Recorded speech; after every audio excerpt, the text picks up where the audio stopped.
Um princípio geral da Escritura, um princípio geral do Evangelho de Cristo para a nossa vida, é que nós sempre devemos buscar e nos esforçar para dar preferência à bondade. Porque a bondade não nos é natural. É por isso que ela é tão difícil. A bondade foi natural em Adão, criado à imagem e semelhança de Deus, sem pecado, sem corrupção, sem maldade. Mas em nós, em vias gerais, a maldade não é comum. Assim como servir a Deus. Assim como buscar a Deus não nos é comum. A semelhança de Adão, a semelhança de seu filho Caim, nos é natural nos escondermos de Deus, fugirmos de Deus e evitarmos o Senhor. É por isso que a Escritura constantemente vai nos exortar para nos direcionar para um estilo de vida que preze pela bondade. Porque, no final das contas, nós somos chamados para isso. E o que é viver uma vida bondosa? O que é, então, praticar isso? É ser parecido com Jesus. Essa é a grande obra de transformação que Deus faz nas nossas vidas. Moldar o nosso coração, moldar o nosso caráter, de forma que nós passemos a parecer cada vez mais com o Senhor Jesus. Pedro nos explicou aqui na última semana como isso se desenvolve dentro da família, especialmente na relação do casamento. E aí ele vai abrindo e explicando de modo geral como isso se desenrola em todos os relacionamentos, dentro da igreja, na nossa casa, no nosso trabalho, na nossa vivência diária. E ele continua. Veja só o que ele vai dizer do versículo 13 até o versículo 17. Ora, quem é que vos há de maltratar, se for zelosos do que é bom? A primeira coisa que a gente vê aqui é que quando a gente procura fazer o que é certo, o que é justo e o que é bom, é menos provável que as coisas deem errado. É menos provável que a gente sofra fazendo o que é bom. Deus nos orienta aqui, meus irmãos, a sempre dar preferência ao que é correto. Ele nos instiga e nos orienta a viver uma vida zelosa, com seriedade na presença dele, considerando a sua santa palavra, considerando os seus valores, considerando a sua lei, considerando os seus mandamentos, considerando as instruções de vida que ele tem para cada um de nós. Via de regra, nós sofremos e enfrentamos dificuldades e causamos problemas por causa de escolhas ruins que nós fazemos. Atitudes erradas. E ele coloca aqui assim, ó, vocês podem ser maltratados por causa do cristianismo.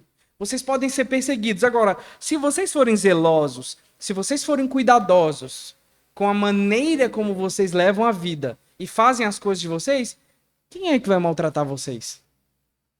E aí a gente poderia antecipar e dizer assim, mas Pedro, às vezes eu faço tudo certo e sou maltratado. Às vezes a gente faz a coisa correta e a gente enfrenta ainda um monte de problemas. Aí ele diz, mas, ainda que venhais sofrer por causa da justiça, o que ele diz aí? Bem-aventurados. Com quem Pedro aprendeu isso, meus irmãos? Com o evangelho de Cristo Jesus. Bem-aventurados, perseguidos por causa do quê? Da justiça. Bem-aventurados sois, não vos amedronteis. Portanto, com as suas ameaças, nem fiqueis alarmados. Irmão, se tem uma coisa que nós somos, é seres reativos. Nós o tempo inteiro estamos reagindo a estímulos que nós recebemos. E quando nós somos ameaçados, e quando a gente se depara diante de uma situação imprevisível, ou de conflitos inevitáveis, a gente pode ficar com medo. Porque é natural do nosso coração temer pessoas, temer coisas. E aqui a palavra de Deus nos instiga para que a gente não tenha medo. Para que a gente não se preocupe com ameaças, para que a gente não fique alarmado, para que a gente não se desespere. Meus irmãos, e como isso é difícil. Como é difícil ficar firme quando as estruturas ao nosso redor, aquilo de mais valioso ao nosso redor está abalado. Quando o governo ameaça a nossa religião, quando as pessoas zombam da nossa fé, quando você é perseguido lá no trabalho por causa da sua crença, quando problemas se multiplicam dentro da igreja, quando relacionamentos se desgastam. Meus irmãos, nós precisamos buscar essa firmeza em Deus. O não estar amedrontado não significa que nós somos inabaláveis. De modo algum. Significa, meus queridos, que nós estamos firmes em Deus. E é um propósito maior do que todos nós. Para além de todos nós. E ele continua argumentando a partir do versículo de número 15. Vamos ler todos juntos? Bem forte, todo mundo. Versículo 15, 16, 17. O que nos diz aí a palavra do Senhor? Vamos lá? Antes, santificai a Cristo.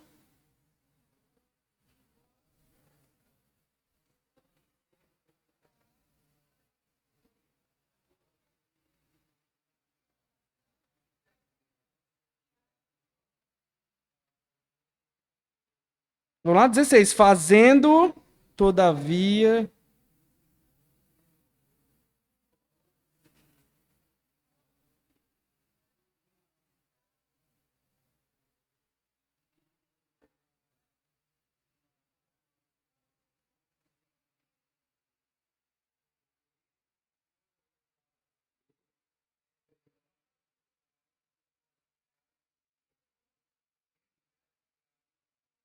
Perfeito.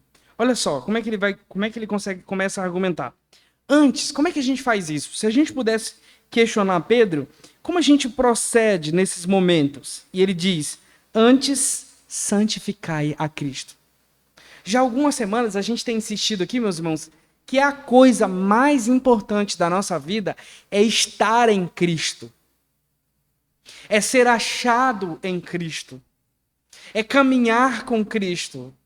Não existe outra maneira de nós sermos santificados. Não existe outra maneira de nós crescermos espiritualmente, de nós alcançarmos uma maturidade e sermos então usados por Deus para o serviço no reino dele, dentro da igreja dele, se não for caminhando com Cristo, santificando a Cristo, separando a Cristo na minha vida como algo mais valioso, como sendo, e de fato ele é, a coisa mais importante na minha vida, como o Senhor. E se nós questionarmos assim, Senhor de quê e onde? E ele fala, em vosso coração, ou seja, no coração de vocês. E essa aqui é a grande questão, meus irmãos. É o grande ponto. A Escritura sempre vai tratar do mais profundo do nosso ser. Sabe quando a gente fala sobre a nossa vontade, sobre as nossas ideias, sobre as nossas emoções, sobre o nosso intelecto, sobre o nosso psicológico, sobre a nossa imaginação, sobre os nossos temores, sobre a nossa alma, sobre o nosso espírito, sobre o profundo do nosso ser. A gente pode resumir todas essas palavras em uma: o coração. Irmãos, Cristo precisa estar no centro do seu coração. Você não é o centro do coração de Cristo, como alguns afirmam por aí. Mas no centro do seu coração precisa estar Cristo. Você precisa pensar em Cristo todos os dias da sua vida, cada minuto da sua vida. O seu coração precisa estar tão cheio, tão saturado de Cristo, a ponto de nós vermos cada vez a figura dele na sua vida. Irmãos, esse é o processo de discipulado. Foi para isso que nós somos chamados. Foi para isso que Deus nos salvou. Foi para isso que Deus estabeleceu um pacto conosco, para que nós tivéssemos intimidade com Cristo. Meus irmãos, como a piedade parece estar fora de moda. Como parece difícil obedecer a Cristo nos nossos dias. Como o capital moral da igreja está desgastado, meus irmãos. As referências para os jovens e para os adolescentes parecem ser tão escassas. Meus irmãos, o evangelho virou algo tão comum, tão aceitável, tão bonito, tão legal para todo mundo, que ele parece não transformar mais profundamente as pessoas. A religião vira assim, então, um departamento da vida do meu domingo, e não algo que me transforma por dentro e é expresso em todas as áreas da minha vida. Meus irmãos, um coração transformado por Cristo não pode ser escondido, não pode ficar disfarçado. Quem Cristo transforma, ele salga e ilumina. Ele dá gosto para a vida dessa pessoa e uma notoriedade da glória desse Deus. Porque não pode se esconder uma cidade edificada sobre um monte. Como é que faz para esconder a árvore de Natal lá da Praça do Ravel? Não tem como. Está todo mundo vendo, porque é uma iluminação muito notória. E a nossa vida, meus irmãos, é exatamente por isso que na maior parte do tempo nós nos encontramos despreparados para responder todo aquele que nos pede razão da esperança que há em nós. E a esperança que deveria estar firmada no Cristo, nós passamos a jogar essa esperança em pessoas. A gente passa a jogar essa esperança na sociedade, na economia, no mercado, no lucro, na minha profissão, na minha família. Aí você espera isso da sua esposa, a esposa espera isso do marido. Aí a gente joga isso na política. Nós nos confundimos, meus irmãos. Às vezes a esperança que há em nós está mais vinculada ao PIB da nossa nação do que ao Cristo ressurreto. Nunca houve tanto analfabetismo bíblico e teológico. E é exatamente pela falta desse preparo que quando a gente faz essa defesa da esperança e da fé que há em nós, a gente faz com tanta falta de sabedoria. Marcada por um péssimo testemunho. Porque nós não observamos o versículo 16 que diz: fazendo todavia, com mansidão e temor, com boa consciência, de modo que naquilo que falem contra vós, fiquem envergonhados os que difamam o vosso bom procedimento em Cristo. O que ele está dizendo aqui? Que quando alguém falar e tiver alguma acusação para você enquanto cristão, que essa acusação seja injusta, porque a sua vida é completamente diferente das maldades que falam de você.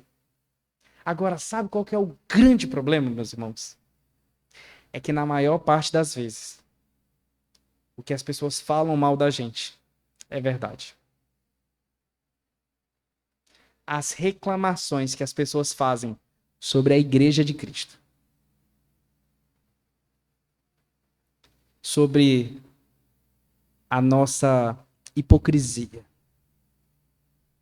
sobre a nossa insensibilidade, sobre a nossa irresponsabilidade. Irmãos, será que é 100% injusto e à toa a crítica feita pelo alemão filósofo Friedrich Nietzsche no Anticristo, aquele livro famoso dele, quando ele diz: o evangelho morreu na cruz? Porque o único evangélico de verdade que viveu nessa terra foi Jesus. Será que essa crítica ela é completamente descabida, meus irmãos? Ou nós enfrentamos uma crise terrível no âmbito? Porque os nossos procedimentos, os nossos caminhos, os nossos valores, as nossas palavras e os nossos afetos não são encontrados em Cristo Jesus.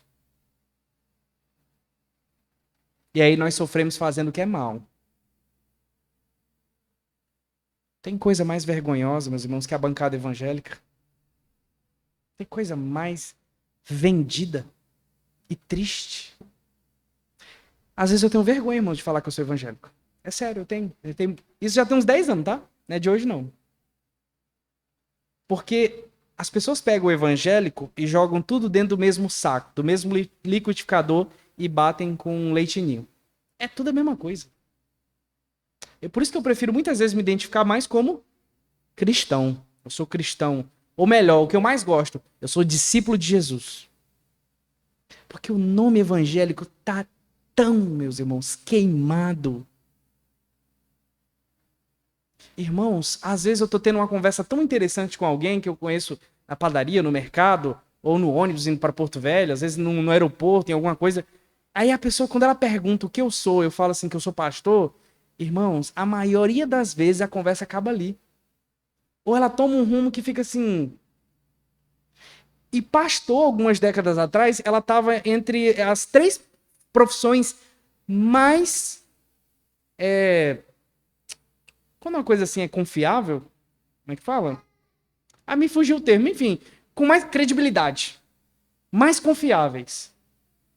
Meus irmãos, que classezinha queimada hoje.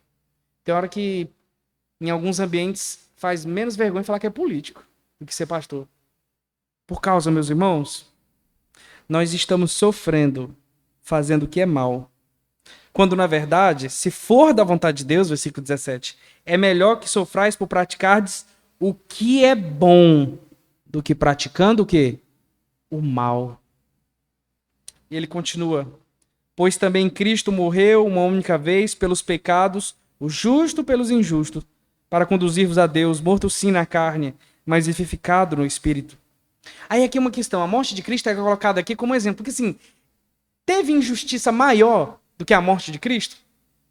Quando você pega assim, a acusação, o processo, depois a gente pode pegar os nossos irmãos do direito e fazer um estudo bíblico aqui. Tava tudo errado. Foi tudo ilegal. Não teve acusação formal, não teve representação, não teve testemunha, não teve intimação, foi em fora de horário, foi tendencioso, foi todo irregular, todo ilegal. Foi uma baita de uma injustiça. Agora, foram os judeus ou foram os romanos que mataram a Cristo? Não. Era a vontade de Deus agindo ali através da injustiça daquelas pessoas. Por isso que se for da vontade de Deus, você vai sofrer sim praticando o que é bom.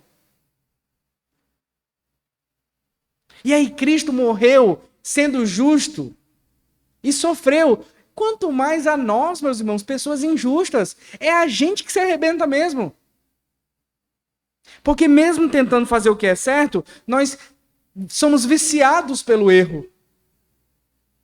Então Cristo, meus irmãos, morreu por nós, pecadores, os justos pelos injustos, para nos conduzir a Deus, morto sim na carne, mas vivificado no Espírito. E aqui, a partir do versículo 19, entra um texto muito complicado, muito difícil de se entender, e a gente vai tentar torná-lo aqui um pouco mais compreensível. Versículo 19, no qual também foi e pregou aos espíritos em prisão, aos quais no outro tempo foram desobedientes, quando a longanimidade de Deus aguardava nos dias de Noé, enquanto se preparava a arca, na qual poucos, a saber, 8 pessoas, foram salvas através da água, né? Até aqui, porque vai ficar muita informação ao mesmo tempo. Vamos lá, versículo 19, diz que também Jesus foi e pregou aos espíritos em prisão, o qual, no outro tempo, foram desobedientes quando a longanimidade de Deus aguardava nos dias de Noé. Vamos lá. Existem algumas interpretações para esse texto aqui. Algumas pessoas, meus irmãos, vão dizer que algumas linhas teológicas, alguns pastores e religiões afins vão dizer o seguinte, que quando Cristo morreu, sabe lá a questão que fala que Jesus desceu ao Hades? Jesus, ele desceu ao Hades e pregou o evangelho para aqueles espíritos que desobedeceram a Deus lá na época de Noé. Ele clamou o evangelho para aqueles espíritos, para que eles fossem salvos. Aí vai ter gente que vai dizer que Jesus fez uma viagem no tempo e no espaço e voltou lá na época de Noé, quando o pessoal estava se afogando e morrendo lá, e pregou para aqueles espíritos. Aí alguns vão dizer que Deus pregou, que Jesus pregou para espíritos aprisionados, que eram os filhos dos homens com os filhos de Deus com as filhas dos homens, lá de Gênesis. Porque alguns vão entender que os filhos de Deus eram anjos, que estavam aqui na Terra, e os filhos dos homens, mulheres. Aí dessa junção, quem assistiu aquele filme de Noé lá vai entender melhor. Saiu um trem esquisito, uns espíritos diferentes. E aí Cristo pregou para eles. Aí, meus irmãos, tem um monte de interpretações. E é um texto muito difícil. Existem algumas interpretações, obviamente, mais sérias do que outras. E algumas interpretações que são uma viagem completa, né, com ida e volta, resort, hotel, na maionese. Assim, fora da caixinha. E aí que faz confundir o nosso evangelho de Cristo com macumba. Porque tem muita macumba gospel. Sabe, o diabo tá nesse teclado. O gato dá um repique, tem um demônio no gato. O Satanás se esconde atrás da sua árvore de Natal, ele vai pegar seu filho de 18. Aí assim, fica com essa crendice, irmãos. Nós não somos esotéricos.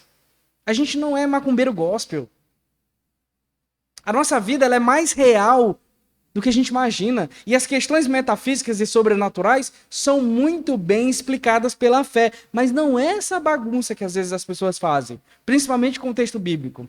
Qual que é a questão aqui? Se a gente analisar o contexto de Pedro, por exemplo, a primeira vez que eu preguei esse texto aqui na igreja, uns 2 meses atrás, dê uma olhadinha no capítulo 1. Versículo 10 do capítulo 1, só para a gente entender.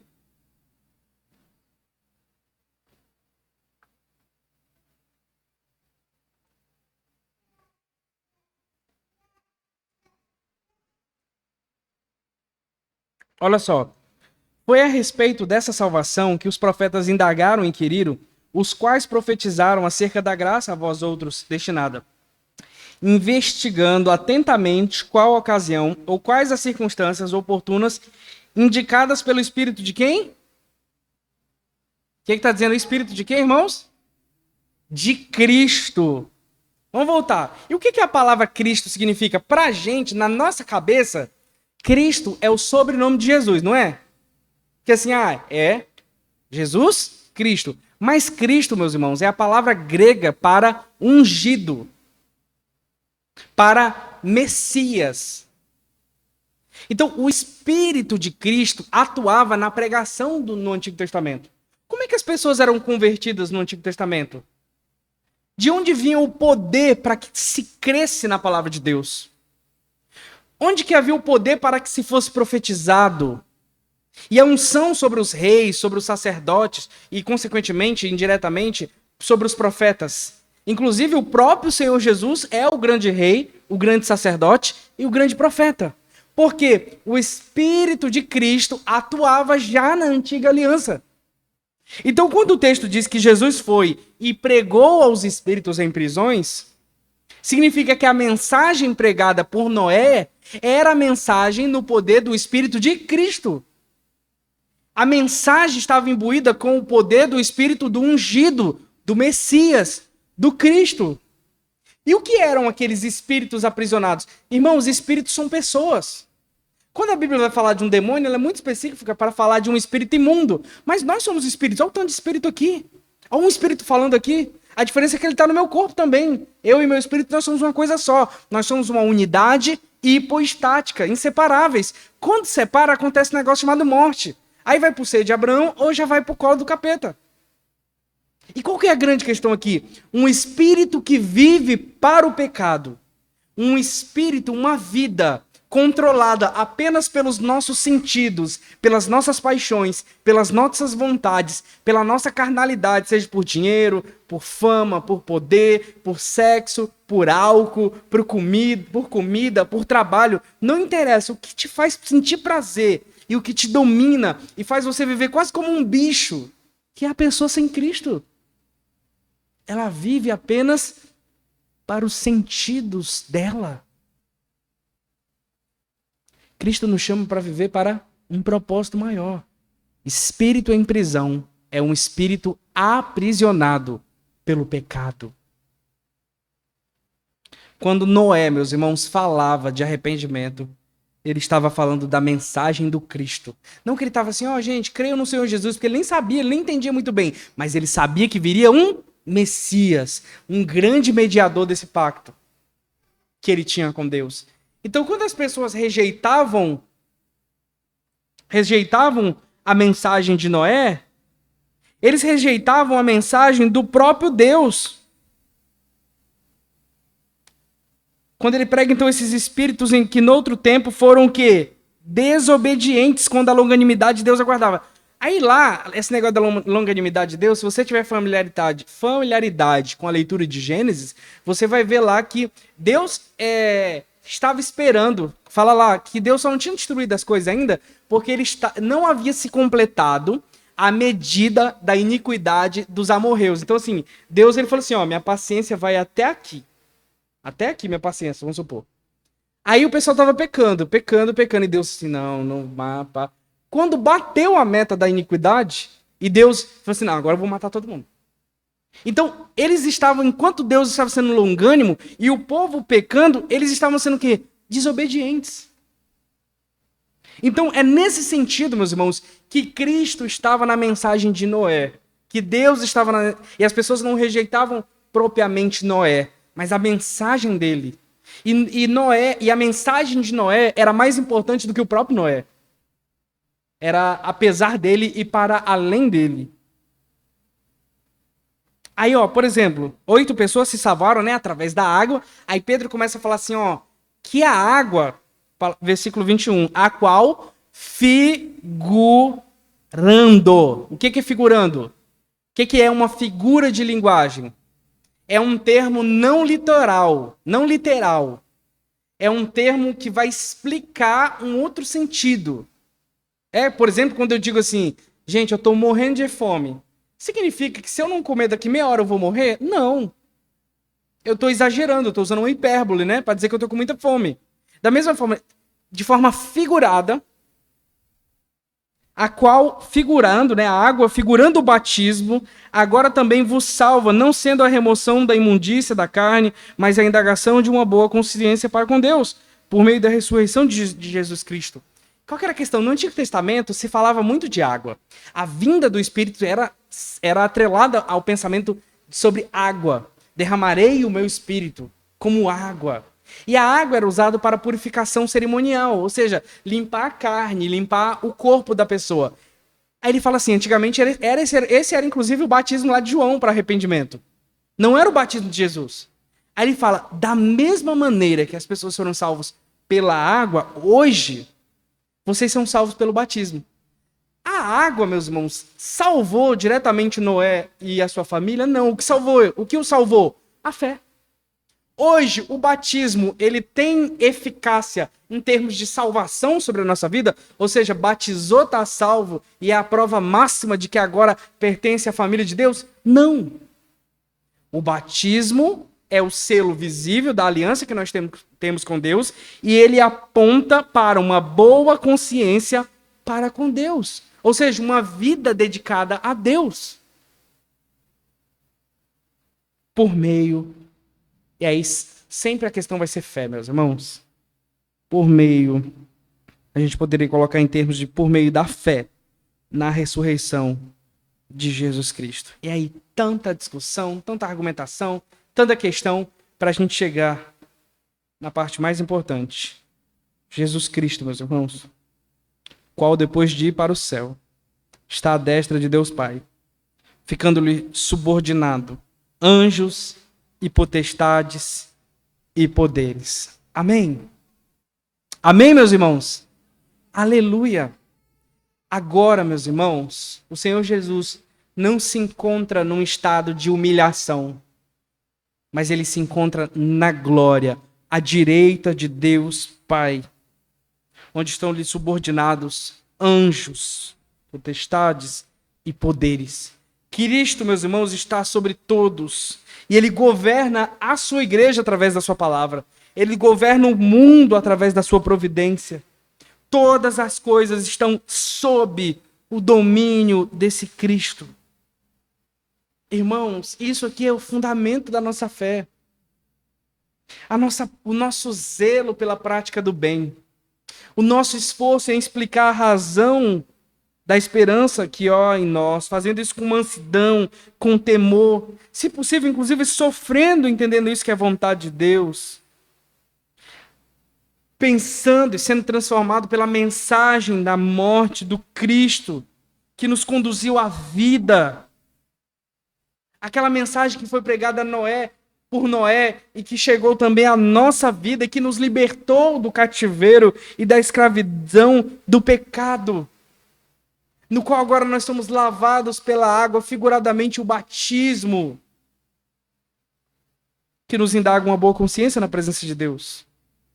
Para nós, meus irmãos, falarmos que tudo isso é graças a Cristo. Meus irmãos, Pedro exalta Cristo. Ele dá glórias a Cristo.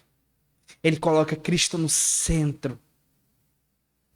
E é sobre isso que a nossa vida deveria ser, meus irmãos. Centrado em Cristo. Apegado a Cristo. Direcionado por Cristo. Transformado por Cristo. Meus irmãos, enquanto Cristo não for tudo na nossa vida, nós não alcançaremos nenhuma bênção espiritual, nenhum progresso em santificação. Cristo, meus irmãos, não domina ou não governa a minha e a sua vida pela metade. É por isso que ele diz que aquele que comigo não ajunta, espalha. E que não é por mim, é contra mim. Ou seja, é impossível nós estarmos num estado de neutralidade diante do governo de Cristo. Nós precisamos tomar uma decisão. Nós precisamos nos comprometer. Semana que vem, meus irmãos, algumas pessoas estarão aqui na frente, se comprometendo publicamente com o governo, o poder e a soberania desse Cristo. Dizendo para a igreja, dizendo para esse povão e para o mundo que à destra de Deus estão subordinados anjos, potestades, governos, domínios, e todas as coisas pertencem ao nosso Cristo. Meus irmãos, enquanto Cristo não for valioso para você, enquanto Cristo não for tudo para você, ou como dizem, enquanto Cristo não for agradável e doce para você, o pecado sempre vai ser um atrativo. Uma vida sem Deus sempre vai ser a melhor opção. E nós vamos continuar, meus irmãos, caminhando por aí, como ovelhas que não têm pastor, sobrecarregados e afligidos por esses dias maus. Mas tem de bom ânimo. Jesus venceu esse mundo, meus irmãos, e ele nos chama para uma vida completa na presença dele. Por isso, vivamos para Cristo. Exaltemos a Cristo. Que cada célula, cada fio de cabelo do nosso corpo seja dedicado ao nosso maravilhoso Salvador. Amém, meus irmãos? Aleluia. Feche seus olhos. Gostaria de convidar aqui o nosso irmão, o reverendo Wilson Barbosa da Silva, para nos conduzir numa oração.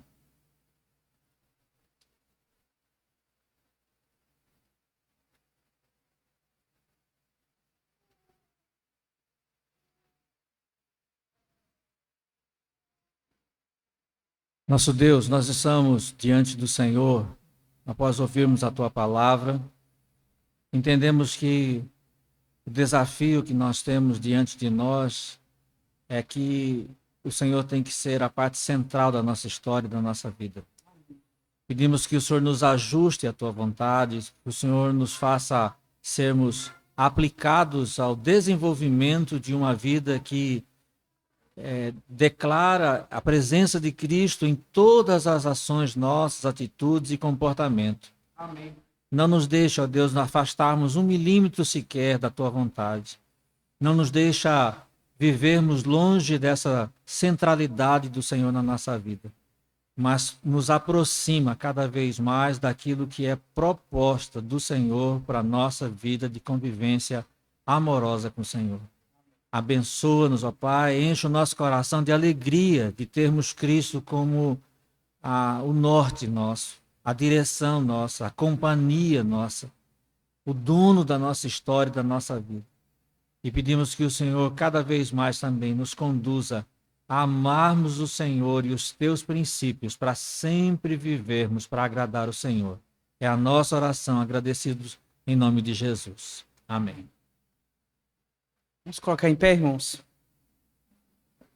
E agora, que a graça do Senhor Jesus e o amor de Deus, o Pai, e as ternas consolações do Espírito Santo seja sobre a Igreja de Cristo, aqui em Ariquemes e espalhado sobre toda a face da terra.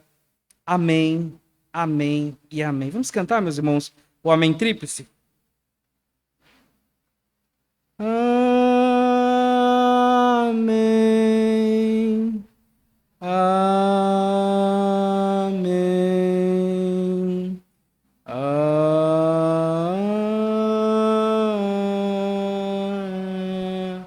Amém. Os irmãos podem se assentar. Está encerrado o nosso culto. E eu tenho aqui alguns avisos rápidos. Meus irmãos, terça-feira